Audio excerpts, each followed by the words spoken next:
ये शोहरत, ये दौलत, ये मान, ये सम्मान, ये पद, ये प्रतिष्ठा, ये रुतबा, ये हुस्न, ये जवानी, ये ईर्ष्या, ये छल, ये तरक्की, ये लड़ाई, ये झगड़े और ये चमचागिरी सब सुपुर्द खाक हो जाएंगे मेरे दोस्त। इसलिए सभी से जरा प्रेम से पेश आए। प्यारे दोस्तों नमस्कार, कैसे हैं आप सभी? उम्मीद करता हूं आप सभी स्वस्थ होंगे। प्यारे दोस्तों आप सभी को और मुझे भी मजदूर दिवस की हार्दिक शुभकामनाएं। मजदूर दिवस कल था, लेकिन ये वीडियो आज आपके सामने प्रस्तुत कर रहा हूं क्योंकि कल पूरे दिन मजदूरी करते करते समय बीत गया और रात के 10 से 11 बजे के बीच में मुझे वीडियो बनाने का समय मिला। प्यारे दोस्तों मैं ये बताना चाहता हूं कि एक्चुअली मजदूर दिवस क्यों मनाया जाता है, और ये वीडियो इसलिए मैं बना रहा हूं कि ज्यादा करके मैं अपने बच्चों को सिखाना चाहता हूं जो इस चैनल को देखते हैं कि भविष्य में एक बेहतर इंसान बने। ये मजदूर दिवस जस्ट इसलिए मनाया जाता है कि जो भी श्रमिक लोग हैं, जो भी मजदूर लोग हैं, उन सभी के सम्मानों की रक्षा की जाए, उनको अवगत कराया जाए कि उनके मतलब क्या क्या अधिकार हैं। कि भाई आपको अगर 8 घंटे से कोई अधिक काम करवाए तो इसका मतलब आपका शोषण हो रहा है। तो इस प्रकार के जो नियम हैं, कायदे हैं, कानून हैं, उनके लिए जो बने हुए हैं उनसे अवगत करवाया जाए और उनको मान सम्मान दिया जाए। तो मेरा मानना है कि केवल एक दिन ही क्यों, केवल 1 मई को ही क्यों हम मजदूरों के पास जाएं, उनको मान दे, सम्मान दे, उनकी मतलब खुशामद करें।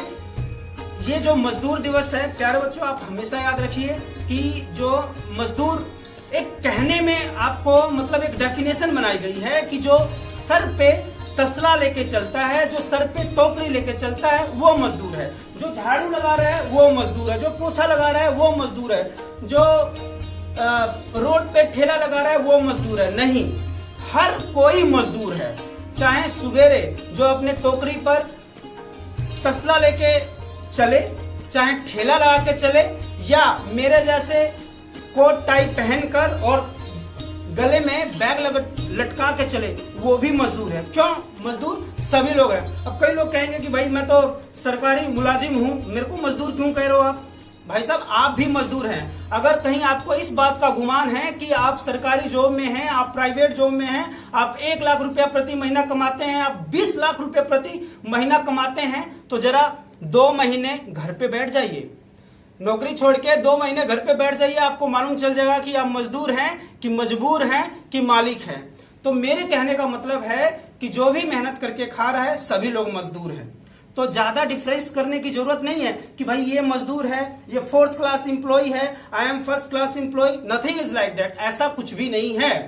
तो इसीलिए मैंने शुरू में ही कहा कि ये जो चीजें हैं, ये पद है, ये प्रतिष्ठा है, सब यहीं की धरी धराई रह जाएंगी। सभी से प्रेम से पेश आए। कई बार क्या होता है कि जो बॉस के बॉस होते हैं, चाहे बॉस होते हैं, फॉर एग्जांपल कि मैं बॉस हूं और मेरे नीचे 10 एम्प्लॉय काम कर रहे हैं, तो मैं ऐसे पेश आता हूं कि भाई वो खच्चर, गधे, घोड़े, बैल हैं, चाहे वो मेरे लिए बिल्कुल ही नौकर हैं।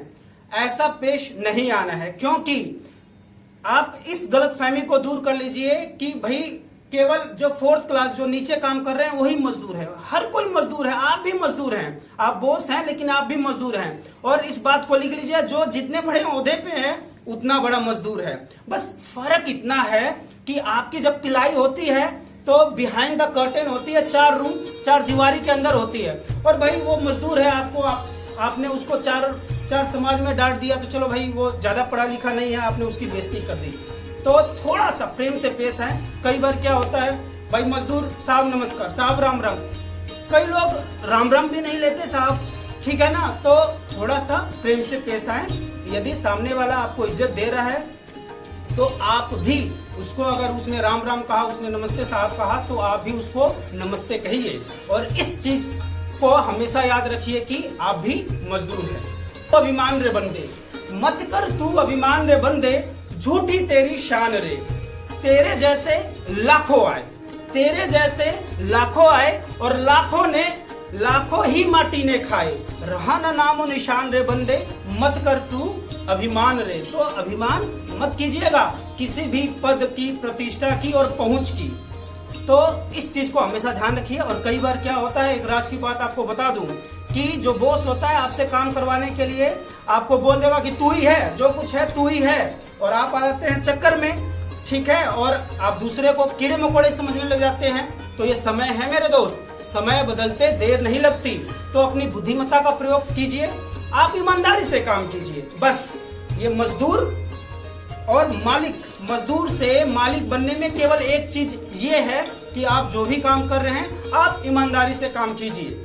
कहा था कि बस कर्म तुम्हारा कल होगा, और कर्म में अगर सच्चाई है तो कर्म कहाँ निष्फल होगा। तो आप कर्म ईमानदारी से कीजिए। आप मतलब कहने का मतलब मेरा ये है कि काम कोई भी बड़ा या छोटा नहीं होता। यदि मैं अगर मोची का काम करता तो इतना तन्मयता से, मतलब जूते पॉलिश करता, जूते को गोद में लेकर इतनी तन्मयता से उसको साफ करता कि इलाके में नाम होता कि हाँ भाई, अगर आपको अपने जूते साफ करवाना है तो आप कहाँ पे जाइए, फला मोची के पास जाइए। तो कोई भी काम बड़ा या छोटा नहीं होता। ये तो केवल इंडिया में ट्रेंड है कि भाई ये वाला ये काम कर रहा है तो ये छोटा हो गया, ये वाला ये काम कर रहा है तो ये बड़ा हो गया। ऐसा कुछ भी नहीं है। काम केवल काम होता है। कोई अगर मोची का काम कर रहा है तो वो उसका प्रोफेशन है, वो उसको ईमानदारी से कर रहा है तो वो मतलब सबसे बड़ा काम है उसके लिए, क्योंकि उससे उसकी रोजी रोटी चलती है। मैं टीचर हूँ, मेरा काम ये है कि बच्चों को ईमानदारी से पढ़ाना, पूरी मन लगा के पढ़ाना कि उनका बेहतर भविष्य बने। तो ये मेरा प्रोफेशन है। तो आप जिस प्रोफेशन में भी हैं उसको ईमानदारी से काम कीजिए, तो वो आपके लिए ना तो आप मजदूर होंगे ना आप मजबूर होंगे। जिस काम को कर रहे हैं आप मालिक की तरह कीजिए, मजा आएगा, आनंद आएगा, और भविष्य में आपको इसका जरूर फायदा मिलेगा। मालिक नहीं देगा, ऊपर वाला मालिक देगा। मतलब जो प्रत्यक्ष रूप से आपका मालिक है वो आपको फायदा नहीं दे रहा है तो ईश्वर जरूर देंगे। आगे बात समझ में। गीता में भगवान श्री कृष्ण ने यही तो कहा है, बस कर्म तुम्हारा कल होगा, वो आज नहीं तो कल होगा।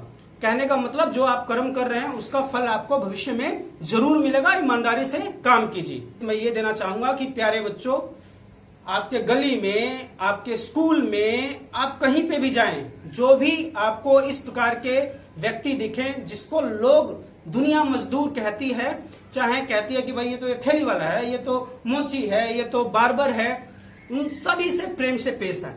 उनके पास जाएं। आपको सपोज आपको अपने जूते ठीक करवाने हैं तो जाएं जूते वाले अंकल के पास, बोले नमस्कार अंकल जी कैसे हैं, और बड़े प्यार से पेश आए कि अंकल मेरे को मेरे जूते बनवाने हैं, बना दीजिए। सब्जी वाले के पास जाएं, प्यार से पेश आए, अंकल बताइए सब्जी कितना रुपया किलो बेच रहे हैं। तो इस तरीके से आप पेश आए, क्योंकि भाई तभी तो डिफरेंस नजर आएगा कि आप पढ़े लिखे हैं, आप अच्छे स्कूल में जाते हैं, आपके माँ बाप ने आपको अच्छी परवरिश दे रखी है। तो इस चीज का जरूर ध्यान रखें, और आप भविष्य में बड़े ओहदे पे चले जाएं, बड़े पद पे चले जाएं तो कभी गुमान मत कीजिएगा, क्योंकि जो आपसे नीचे हैं बड़े प्रेम से पेश आए। और कहा जाता है, कई बार कहा जाता है कि भाई जो आपसे नीचे है उनको डांट डपटा कर काम करना है। ऐसा कुछ नहीं है। सबके पास बुद्धि है, सब लोग काम करना चाहते हैं, लेकिन जरा प्रेम से काम करवाना पड़ता है। प्यारे बच्चों, लास्ट में बस यही निवेदन करूंगा कि आप सभी के साथ प्रेम से, सम्मान से व्यवहार करें, प्रेम से पेश आए, चाहे वो मजदूर हो, चाहे वो मजबूर हो, चाहे वो मजबूत हो, सभी का रिस्पेक्ट करें। ऐसा नहीं कि भाई ये बड़े ओहदे पे है, ये मतलब अच्छा पैसे वाला है, अच्छा रुतबा वाला है, तभी उससे प्रेम से पेश आए, और जो बिल्कुल पतित है, जो जिसके पास ना पैसा है, ना रुतबा है, ना पद है, ना प्रतिष्ठा है, उससे डांट डपटा के बात करें। तो ऐसा नहीं होना चाहिए, सभी से प्रेम से पेश आए। तो प्यारे बच्चों, आप इन सब चीजों का जरूर ध्यान रखिएगा और भविष्य में एक अच्छे सामाजिक और एक अच्छे नागरिक बनिएगा, सो डैट कि अपना देश डेवलप कर सके। नमस्कार।